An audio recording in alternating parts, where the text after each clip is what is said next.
ఇదే పెద్ద మంచి చంద్రబాబు నాయుడు 2014లో గెలిచింది ఈవీఎంలతో కాదా?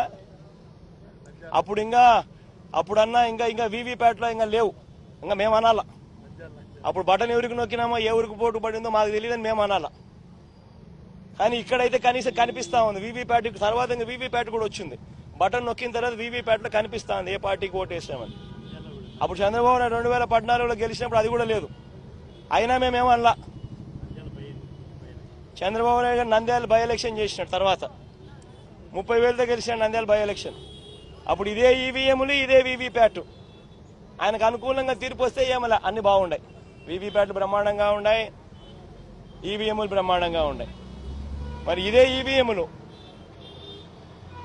జనరల్ ఎలక్షన్స్ కు 3 నెలల ముందు రాజస్థాన్, ఛత్తీస్గఢ్, మధ్యప్రదేశ్ 3 రాష్ట్రాలలో కాంగ్రెస్ పార్టీ గెలిచింది, ఇంక్లూడింగ్ కర్ణాటకలో కూడా 4 రాష్ట్రాల్లో కాంగ్రెస్ పార్టీ గెలిచింది. బీజేపీ ఓడిపోయింది 4 ఎలక్షన్లు. ఎన్నికలకు జనరల్ ఎలక్షన్స్ కు 3 నెలల ముందు. మళ్ళీ అప్పుడు ఇవే ఈవీఎంలే కదా. అప్పుడు ఎందుకు చంద్రబాబు నాయుడు మాట్లాడలేదు? ఒక ముఖ్యమంత్రి స్థాయిలో ఉన్న వ్యక్తి ప్రజలు తనను వ్యతిరేకంగా ఓటు వేస్తున్నారు అని చెప్పి తెలిసి ప్రజల గాలి తన వైపు లేదు అని తెలుసుకొని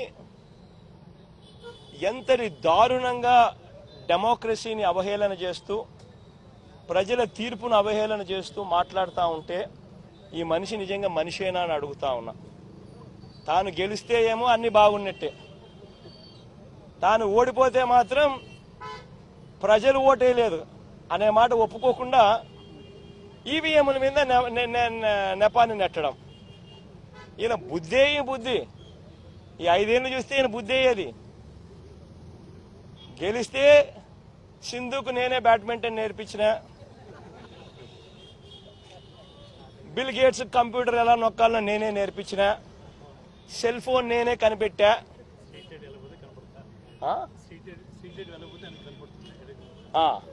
ఎక్కడన్నా కానీ స్ట్రీట్ లైట్ వెలగకపోతే నా కంప్యూటర్లో నాకు కనిపిస్తుంది. ఇవన్నీ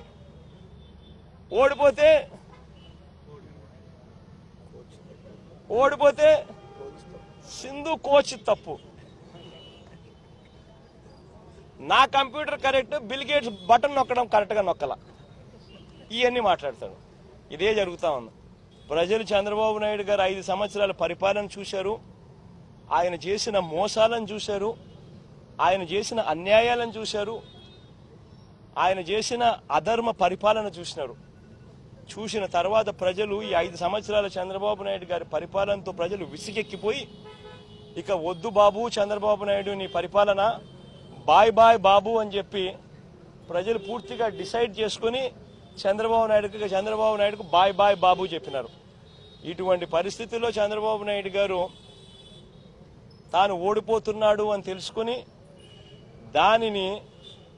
ఆ నెపాన్ని తాను అన్యాయమైన మోసపూరిత పాలన మీద రాకుండా ఈవీఎంలో లేకపోతే ఇంకొకరో మీద నేరాన్ని నెట్టేందుకు విశ్వ ప్రయత్నం చేస్తా ఉన్న అన్యాయమైన పరిస్థితి ఇవాళ ఈ రాష్ట్రంలో చూస్తా ఉన్నాం. ఇటువంటి దుర్మార్గుడు, ఇటువంటి మోసగాడు, ఇటువంటి రాక్షసుడు, ఇటువంటి అన్యాయస్తుడు ఎంత త్వరగా పోతే ప్రజలకు అంత మంచి జరుగుతుంది.